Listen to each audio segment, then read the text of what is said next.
Hello everyone, a very good morning. நீங்க கேட்டுட்டு இருக்கிறது Scorecleverன் டெய்லி எடிட்டோரியல் அனாலிசிஸ் பாட்காஸ்ட். என் பெயர் மலர், நான் உங்கள் இங்கிலீஷ் லாங்குவேஜ் எக்ஸ்பர்ட். இன்னைக்கு 5th March 2026 த ஹிந்து நியூஸ் பேப்பர்ல வந்த 2 எடிட்டோரியல்ஸையும் சென்டென்ஸ் பை சென்டென்ஸ் இங்கிலீஷ்ல படிச்சு அதோட தமிழ் அர்த்தத்தை நாம பார்க்க போறோம். இந்த எடிட்டோரியல்ல பத்தின ஒரு டீடைல்ட் பிரேக் டவுன் இங்க எடிட்டோரியல் அனாலிசிஸ் வெப்சைட்ல இருக்கு. அதுல ஒவ்வொரு எடிட்டோரியலுக்கும் ரீடிங் காம்ப்ரிஹென்ஷன் கொஸ்டின்ஸ் கூட இருக்கு. வெப்சைட் லிங்க் கீழே டிஸ்கிரிப்ஷன்ல கொடுத்திருக்கோம். அதே மாதிரி இந்த எடிட்டோரியல்ஸ்ல இருக்கிற இம்பார்ட்டன்ட் வொகாபுலரிஸ் அடங்கிய பிரீமியம் PDF எங்க Scoreclever டெலிகிராம் சேனல்ல ஃப்ரீயா கிடைக்குது. சேனல்ல ஜாயின் பண்ணுவதற்கான லிங்க்கும் டிஸ்கிரிப்ஷன்ல இருக்கு. பாட்காஸ்ட் கேட்கும்போது உங்களுக்கு ஒரு சென்டென்ஸ் புரியலன்னா feel free to pause and analyze. புரிஞ்சதுக்கு அப்புறம் முடிஞ்சா அந்த சென்டென்ஸை 2 தடவை கொஞ்சம் சத்தமா படிங்க. பிகினர்ஸ் இந்த மாதிரி பிராக்டிஸ் பண்ணா 6 monthsல உங்க இங்கிலீஷ் நாலேஜ்ல ஒரு டிராஸ்டிக் இம்ப்ரூவ்மெண்ட் தெரியும். சரி, வாங்க இன்னிக்கூட முதல் எடிட்டோரியல்குள்ள போகலாம். முதல் எடிட்டோரியலோட தலைப்பு reckless wreckers on threats to nuclear facilities, அதாவது பொறுப்பற்ற அழிப்பவர்கள் அணுசக்தி நிலையங்களுக்கான அச்சுறுத்தல்கள் பற்றி. இதோட subtitle damaging nuclear facilities under an unstable regime poses great risks, அதாவது ஒரு நிலையற்ற ஆட்சியின் கீழுள்ள அணுசக்தி நிலையங்களை சேதப்படுத்துவது பெரிய ஆபத்துக்களை ஏற்படுத்துகிறது. சரி, வாங்க எடிட்டோரியல்குள்ள போகலாம். Nuclear facilities have faced unprecedented threats of late. அதாவது சமீப காலமாக அணுசக்தி நிலையங்கள் இதற்கு முன் கண்டிராத அச்சுறுத்தல்களை சந்தித்து வருகின்றன. இங்க unprecedented அப்படிங்கிற வார்த்தைக்கு அர்த்தம் உள்ள இதற்கு முன் எப்போதும் நடந்திராத அல்லது முன்மாதிரி இல்லாத.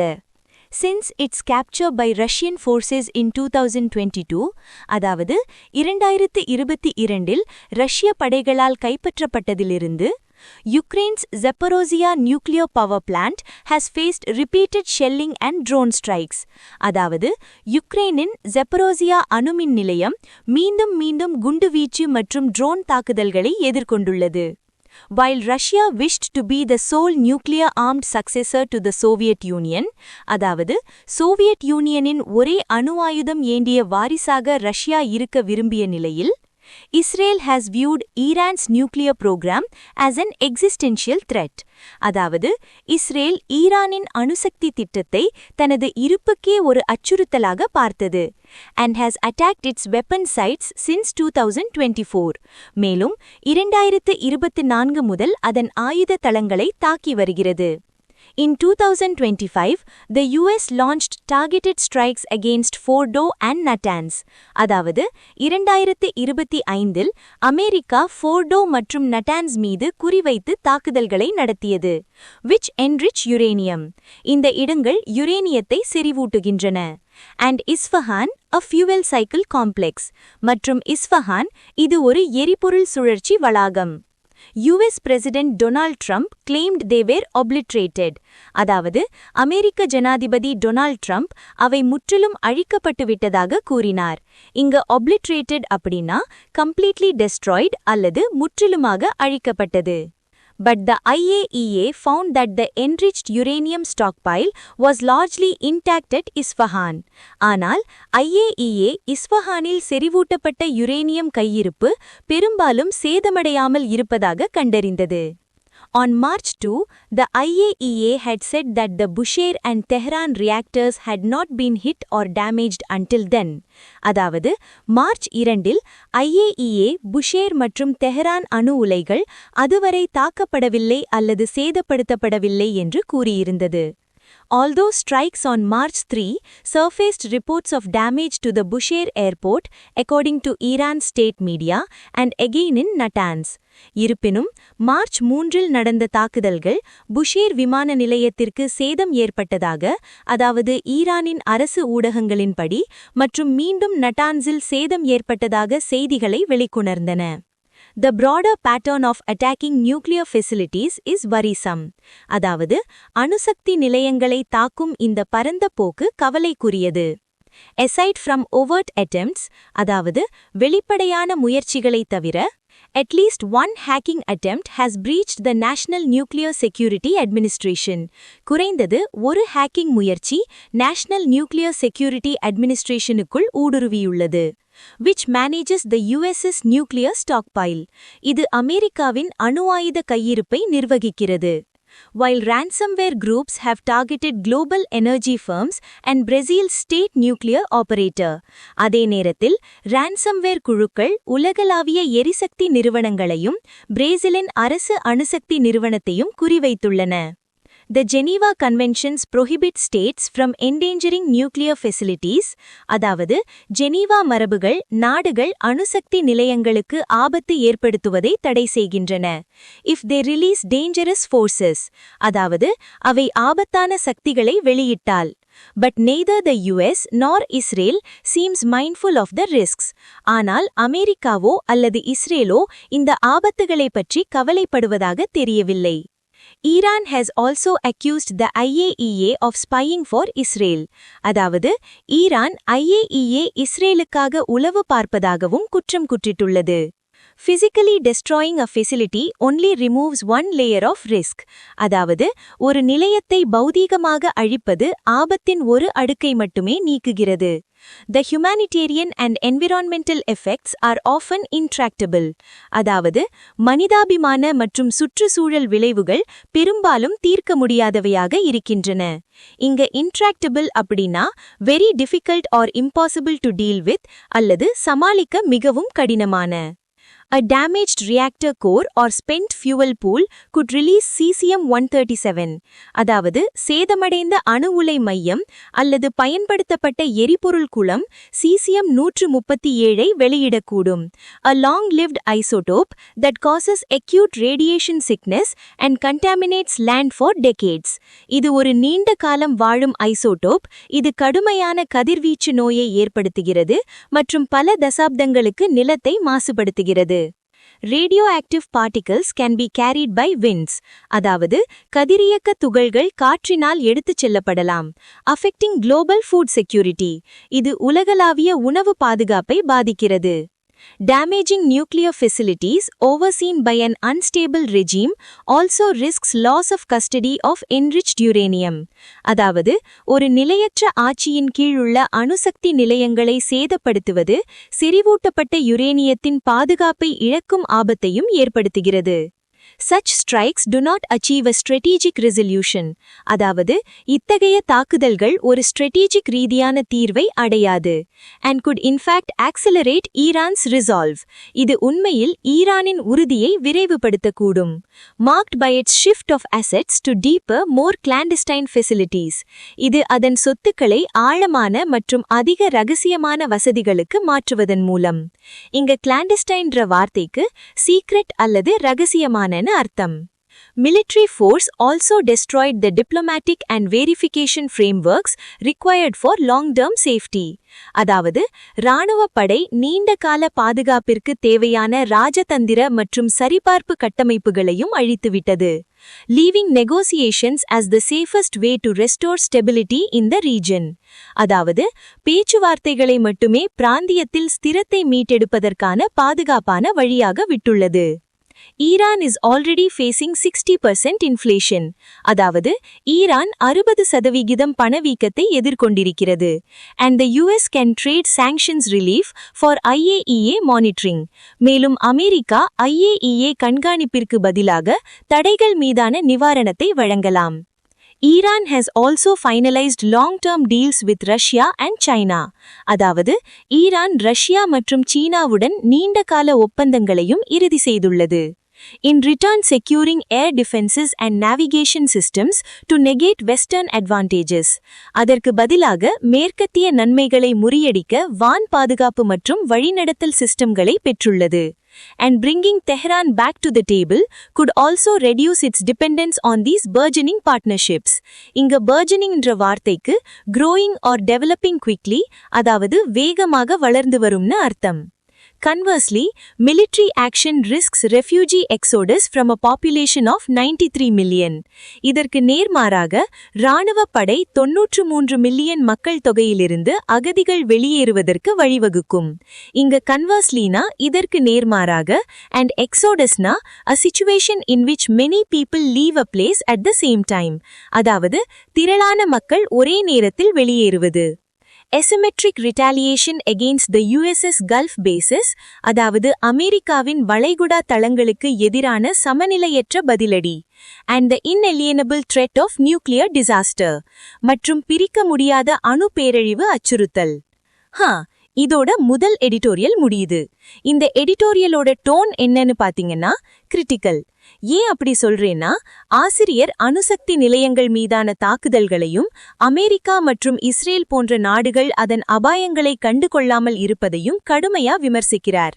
இந்த இராணுவ முயற்சிகள் பிரச்சினைக்கு தீர்வு தராது, மாறாக மனிதாபிமான மற்றும் சுற்றுச்சூழல் பேரழிவுகளுக்குத்தான் வழிவகுக்கும்னு எச்சரிக்கிறார். ஓகே ஃப்ரெண்ட்ஸ், அடுத்த எடிட்டோரியலுக்கு போறதுக்கு முன்னாடி ஒரு சின்ன பிரேக்.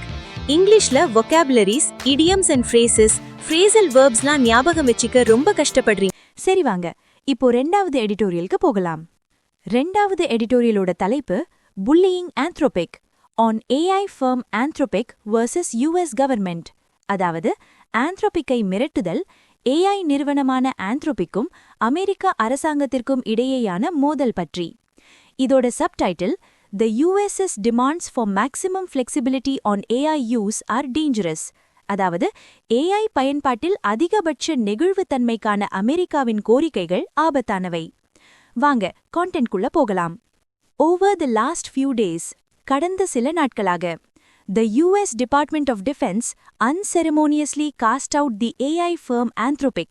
அதாவது அமெரிக்க பாதுகாப்புத்துறை AI நிறுவனமான ஆந்த்ரோபிக்கை மரியாதையின்றி வெளியேற்றியது. which develops the coding assistant Claude. இந்த நிறுவனம் Claude என்ற coding assistantஐ உருவாக்குகிறது. and designated the firm a supply chain risk. மேலும் அந்த நிறுவனத்தை ஒரு விநியோக சங்கிலி ஆபத்து என்று முத்திரை குத்தியது. The kind of cattle branding reserved for firms that are compromised by hostile foreign states. இது விரோதமான வெளிநாட்டு அரசுகளால் சமரசம் செய்யப்பட்ட நிறுவனங்களுக்கு ஒதுக்கப்படும் ஒரு வகை முத்திரை. The reason was simple. காரணம் எளிமையானது. Anthropic refused to relent on allowing its tools to be used for widespread domestic surveillance and fully autonomous weaponry. Anthropic தனது கருவிகளை பரவலான உள்நாட்டு கண்காணிப்பு மற்றும் முழுமையான தன்னாட்சி ஆயுதங்களுக்கு பயன்படுத்த அனுமதிப்பதிலிருந்து பின்வாங்க மறுத்தது. இங்க relent என்ற வார்த்தைக்கு to finally agree to something after refusing, அதாவது மறுத்துவிட்டு கடைசில் ஒப்புக்கொள்வது அல்லது பின்வாங்குவது என்று அர்த்தம். The high-octane conflict with the US government. அமெரிக்க அரசாங்கத்துடனான இந்த உயர் சக்தி மோதல் which accused Anthropic of following a woke and radical agenda. இது Anthropic ஒரு விழிப்புணர்வு மற்றும் தீவிரவாத நிகழ்ச்சி நிறையை பின்பற்றுவதாக குற்றம் சாட்டியது is a shocking escalation. ஒரு அதிர்ச்சியூட்டும் தீவிரமாகும். Despite prior concessions that would allow the US's defense establishment's use of Claude. Claudeஐ அமெரிக்காவின் பாதுகாப்புத்துறை பயன்படுத்த அனுமதிக்கும் முந்தைய சலுகைகள் இருந்தபோதிலும் which helps create and update code bases quickly. இது கோட் பேஸ்களை விரைவாக உருவாக்கவும் புதுப்பிக்கவும் உதவுகிறது. The conflict also sends a chilling message. இந்த மோதல் ஒரு திகிலூட்டும் செய்தியையும் அனுப்புகிறது. A great power can do anything with or without safeguards to attain a strategic upper hand. ஒரு பெரிய சக்தி ஒரு ஸ்ட்ராட்டஜிக் ரீதியான மேலாதிக்கத்தை அடைய பாதுகாப்பு அம்சங்களுடன் அல்லது இல்லாமல் எதையும் செய்ய முடியும். This is a dangerous message to send in a multipolar world. இது ஒரு பலதுருவ உலகில் அனுப்ப ஒரு ஆபத்தான செய்தி. Where shared standards around safety are increasingly difficult to achieve. இங்கு பாதுகாப்பு தொடர்பான பகிரப்பட்ட தரநிலைகளை அடைவது முறைப்படியில் கடினமாக வருகிறது. This is no longer the world of the Bletchley Park AI Safety Summit. இது இனி Bletchley Park AI பாதுகாப்பு உச்சிமாநாட்டின் உலகமல்ல. It was a gathering that acknowledged the rapidly growing power of AI systems. அது AI அமைப்புகளின் வேகமாக வளர்ந்து வரும் சக்தியை அங்கீகரித்த ஒரு கூட்டமாகும். And the shared global imperative to ensure that high-stakes risks be mitigated. மற்றும் அதீத ஆபத்துள்ள அபாயங்கள் குறைக்கப்படுவதை உறுதி செய்யத்துக்கான பகிரப்பட்ட உலகளாவிய கட்டாயம். கட்டாயம். இங்க imperative-னா an urgent or important thing that must be done. அதாவது ஒரு கட்டாயமான தேவை. Mitigated-னா made less severe or serious. அதாவது குறைக்கப்பட்டது. What resonance does that worthy message have? அந்த தகுதியான செய்திக்கு என்ன ரெசனன்ஸ் இருக்கிறது? When the country on the frontier of AI development, AI வளர்ச்சியின் முன்னணியில் இருக்கும் நாடு so publicly disavows any form of safety control for war. போருக்கான எந்த ஒரு பாதுகாப்பு கட்டுப்பாடையும் பகிரங்கமாக மறுக்கும்போது. Disavows அப்படின்னா to state publicly that you have no knowledge of something or that you are not responsible for something. அதாவது பொதுவெளியில் மறுப்பது. At a time when a reckless attack on Iran with reportedly some assistance from Claude is grinding on, Iran மீதான ஒரு பொறுப்பற்ற தாக்குதல் கூறப்படுகிறது Claudine சில உதவியுடன் தொடர்ந்து நடைபெற்றுக் கொண்டிருக்கும் ஒரு நேரத்தில். Firms need to show some backbone when dealing with outrageous demands. நிறுவனங்கள் மூர்க்கத்தனமான கோரிக்கைகளை கையாளும்போது சில தைரியத்தை காட்ட வேண்டும். That could have chilling consequences in their home country and around the world. அது அவர்களின் சொந்த நாட்டிலும் உலகம் முழுவதும் திகிலூட்டும் விளைவுகளை ஏற்படுத்தக்கூடும்.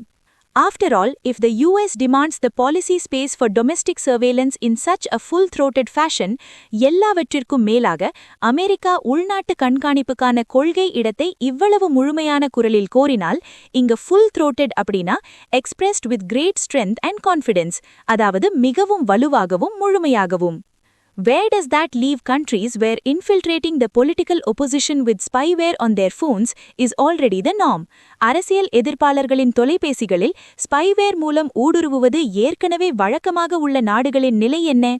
Anthropic showed this backbone. Anthropic இந்த தைரியத்தை காட்டியது. And it deserved the solidarity of its peers. மேலும் அது அதன் சக நிறுவனங்களின் ஒற்றுமைக்கு தகுதியானது. Sadly, that is not what happened. வருத்தத்திற்குரியது அது நடக்கவில்லை. As ChatGPT maker OpenAI appeared to give the US Defense Department the flexibility it sought. ஏனெனில் ChatGPT-ஐ உருவாக்கும் OpenAI அமெரிக்க பாதுகாப்புத் துறைக்கு அது தேடிய நெகிழ்வுத்தன்மையை வழங்குவதாக தோன்றியது.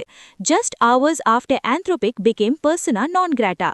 Anthropic விரும்பத்தகாத நபராக ஆன சில மணி நேரங்களிலேயே. Despite OpenAI's assurances that its agreement provides key safeguards, OpenAIயின் ஒப்பந்தம் முக்கிய பாதுகாப்புகளை வழங்குகிறது என்ற அதன் உறுதிமொழிகள் இருந்தபோதிலும், AI safety has been harmed. AI பாதுகாப்பு சேதப்படுத்தப்பட்டுள்ளது. With the other superpower and a host of middle powers around the world watching closely. மற்ற வல்லரசு மற்றும் உலகம் முழுவதும் உள்ள பல நடுத்தர சக்திகள் உன்னிப்பாக கவனித்துக் கொண்டிருக்கின்றன. Firms may not be the ideal characters to take a stand. நிறுவனங்கள் ஒரு நிலைப்பாடை எடுக்க சிறந்த நபர்களாக இல்லாமல் இருக்கலாம். Taking into consideration, after all, their profit motivations. எல்லாவற்றிற்கும் மேலாக அவர்களின் இலாப நோக்கங்களை கருத்தில் கொண்டு. But as strong institutions are worn down around the world, ஆனால் உலகம் முழுவதும் வலுவான நிறுவனங்கள் சிதைந்து வருவதால், there are few places to look to for leadership on safety. பாதுகாப்பு குறித்த தலைமைக்கு பார்க்க சில இடங்களே உள்ளன. When a firm with billions of dollars at stake says no, பல பில்லியன் டாலர்கள் பணயத்தில் இருக்கும் ஒரு நிறுவனம் இல்லை என்று சொல்லும்போது, it is not a promising sign of things to come. வர இருக்கும் விஷயங்களுக்கு இது ஒரு நம்பிக்கையான அறிகுறியாக இல்லை. When another steps in to say maybe yes, மற்றொருவர் ஒருவேளை ஆம் என்று சொல்ல முன்வரும்போது. இதோட ரெண்டாவது எடிட்டோரியலும் முடியுது. இந்த எடிட்டோரியலோட டோன் என்னன்னு கேட்டிங்கன்னா, இதுவும் கிரிட்டிக்கல் தான். ஆசிரியர் அமெரிக்க அரசாங்கம் AI நிறுவனமான ஆந்த்ரோபிக்கை மிரட்டியதையும், AI-ஐ பாதுகாப்பு கட்டுப்பாடுகள் இல்லாம போர்ல பயன்படுத்த நினைப்பதையும் கடுமையாக விமர்சிக்கிறார். ஆந்த்ரோபிக் எடுத்த தைரியமான முடிவை பாராட்டினாலும், OpenAI போன்ற நிறுவனங்கள் அரசாங்கத்துக்கு வளைந்து கொடுப்பதை சுட்டிக்காட்டி AI பாதுகாப்பின் எதிர்காலம் பத்தி தன்னோட கவலையை வெளிப்படுத்துறார். ஆல்ரைட் ஃபோக்ஸ், இன்னைக்கு பாட்காஸ்ட் இங்க முடியுது. ஆனா உங்க லேர்னிங் இங்க முடியல. இன்னைக்கு நாம கத்துக்கிட்ட vocabulary-ய டெஸ்ட் பண்ண தயாரா? சரியா இரவு 7 மணிக்கு நம்ம Scoreclever டெலிகிராம் சேனல்ல டெய்லி எடிட்டோரியல் vocabulary லீக் நடக்குது. இது எடிட்டோரியல் vocabulary-க்கான IPL மாதிரி. Daily quiz, monthly leagues, scores, rewards ரொம்ப எக்ஸைட்டிங்கா இருக்கும். நீங்களும் இந்த vocabulary லீக்ல ஜாயின் பண்ணி உங்க vocabulary பவரை காட்டுங்க. சேனல் ஜாயினிங் லிங்க் கீழே டிஸ்கிரிப்ஷன்ல இருக்கு. நாளைக்கு இதே மாதிரி 2 எடிட்டோரியல்ஸோட உங்களை சந்திக்கிறேன். அது வரைக்கும் keep learning and stay clever. This is Mala signing off from Scoreclever. Bye bye.